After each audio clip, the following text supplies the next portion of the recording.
नमस्कार दोस्तों, आज हम आपको मोक्षदा एकादशी की कथा का श्रवण कराते हैं। एक समय की बात है जब भगवान श्री कृष्ण से युधिष्ठिर महाराज ने पूछा, हे मधुसूदन, मार्गशीर्ष मास के शुक्ल पक्ष में कौन सी एकादशी आती है और इसका क्या महत्व है। यह सुन भगवान श्री कृष्ण बोले, हे राजन, मार्गशीर्ष मास के शुक्ल पक्ष में आने वाली परम कल्याणकारी एकादशी को मोक्षदा एकादशी कहते हैं। इस दिन भगवान दामोदर के विग्रह की तुलसी पत्र से पूजा की जानी चाहिए। अब मैं आपको पुराणों में वर्णित मोक्षदा एकादशी की कथा सुनाता हूँ, जिसका श्रवण मात्र करने से व्यक्ति को अश्वमेध यज्ञ का फल प्राप्त होता है और इस पुण्य फल से किसी भी व्यक्ति के माता पिता या अन्य कोई भी पितृ यदि नरक में है तो उसकी भी मुक्ति हो जाती है। ध्यान पूर्वक अब आप ये कथा सुने। प्राचीन काल में चंपक नगर नाम का एक अत्यंत सुंदर नगर था। यह संपूर्ण सुख और समृद्धि से संपन्न था। यहाँ वैखानस नाम का राजा राज्य करता था। उसके राज्य में चारों वेदों के ज्ञाता ब्राह्मण रहते थे। यह राजा अपनी प्रजा का पुत्रवत पालन करता था। एक बार रात्रि में राजा ने एक स्वप्न देखा कि उसके पिता नरक में हैं। उसे बड़ा आश्चर्य हुआ। प्रातः काल वो विद्वान ब्राह्मणों के पास गया और अपना स्वप्न सुनाने लगा और बोला, हे ब्राह्मण, मैंने अपने पिता को नरक में कष्ट उठाते देखा है। उन्होंने मुझसे कहा कि हे पुत्र, मैं नरक में पड़ा हूँ, यहाँ से तुम मुझे मुक्त कराओ। जब से मैंने यह वचन सुने हैं तब से मैं बहुत बेचैन हूँ। चित्त में बड़ी अशांति हो रही है। मुझे इस राज्य, धन, पुत्र, स्त्री, हाथी, घोड़े आदि में कुछ भी सुख प्राप्त नहीं हो रहा। मैं क्या करूँ? हे ब्राह्मण देवताओं, इस दुख के कारण मेरा सारा शरीर जल रहा है। अब आप कृपा करके कोई तप, दान, व्रत आदि ऐसा उपाय बताइए जिससे मेरे पिता को मुक्ति मिल जाए।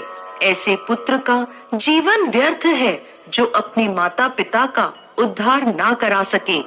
एक उत्तम पुत्र जो अपने माता पिता तथा पूर्वजों का उद्धार कराता है वो 1000 मूर्ख पुत्रों से अच्छा है। जैसे एक चंद्रमा सारे जगत में प्रकाश कर देता है परंतु हजारों तारे नहीं कर सकते। राजा की यह बात सुनकर ब्राह्मण बोले, हे राजन, यहाँ पास ही भूत, भविष्य और वर्तमान के ज्ञाता पर्वत ऋषि का आश्रम है। आपकी समस्या का हल वो जरूर करेंगे। यह सुनकर राजा मुनि के आश्रम पर गया। उस आश्रम में अनेक शांत चित्त योगी और मुनि तपस्या कर रहे थे। उसी जगह पर्वत मुनि बैठे थे। राजा ने मुनि को प्रणाम किया। मुनि ने राजा से कुशल क्षेम के समाचार लिए। आगे राजा ने कहा, महाराज, आपकी कृपा से मेरे राज्य में सब कुशल मंगल है, लेकिन अकस्मात मेरा चित्त अत्यंत अशांत होने लगा है।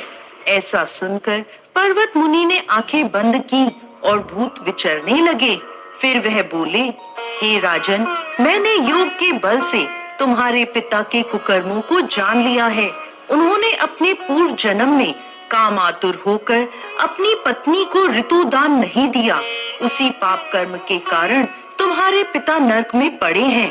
तब राजा ने कहा, ऋषिवर, इसका कोई उपाय बताइए। मुनि बोले, हे राजन, आप मार्गशीर्ष मास की एकादशी का उपवास करें और इस उपवास के पुण्य को अपने पिता को समर्पित कर दें, जिसके प्रभाव से आपके पिता की अवश्य ही नरक से मुक्ति होगी।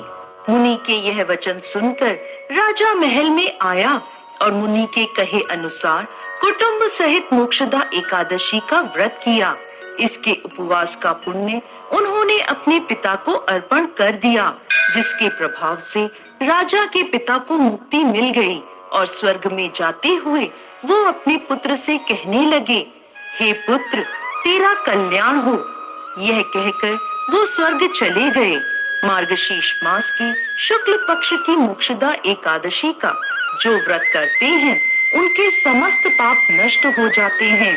इस कथा को पढ़ने या सुनने से वाजपेयी यज्ञ का फल मिलता है। यह व्रत चिंतामणि के समान सब कामनाएं पूर्ण करने वाला तथा मोक्ष देने वाला है। जय श्री हरि विष्णु।